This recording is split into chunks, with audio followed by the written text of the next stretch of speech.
Bağırsaq pozulanda immunitetimiz niyə görə düşür? Dostlar, videonu bəyənərək izləməyi sizdən xahiş eləyirəm. Bağırsaq təkcə yeməyin həzm olunduğu yer deyil.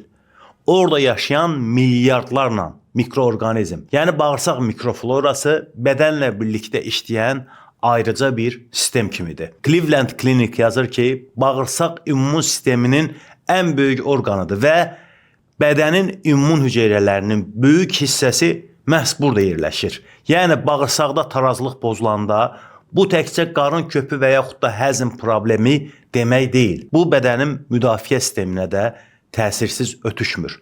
Bəs bu necə baş verir? Faydalı bağırsaq bakteriyaları bir tərəfdən zərərli bakteriyalarla yer və qida uğrunda mübarizə aparır. Digər tərəfdən isə bağırsaq divarlarını qoruyan maddələr əmələ gəlir.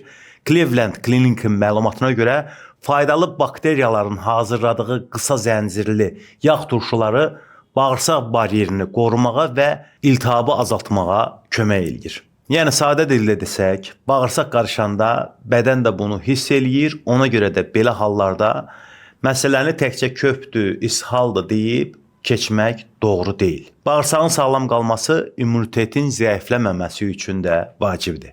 Əgər bağırsaqda köp, sancı, ishal, gürültü və yaxud da qida allergiyasından sonra, antibiotikdən sonra narahatlıq varsa, bu məqamda Lactofiltrum köməyə gələ bilər. Lactofiltrum dərman deyil, bioloji fəallığa malik qida əlavəsidir. Tərkibində hidroliz olunmuş lignin, laktuloza və fruktoligosaxaridlər var.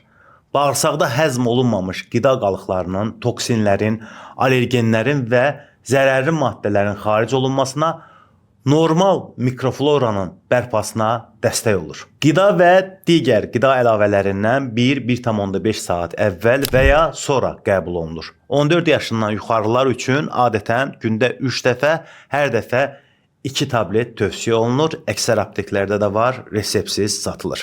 İzlədiyiniz üçün təşəkkürlər.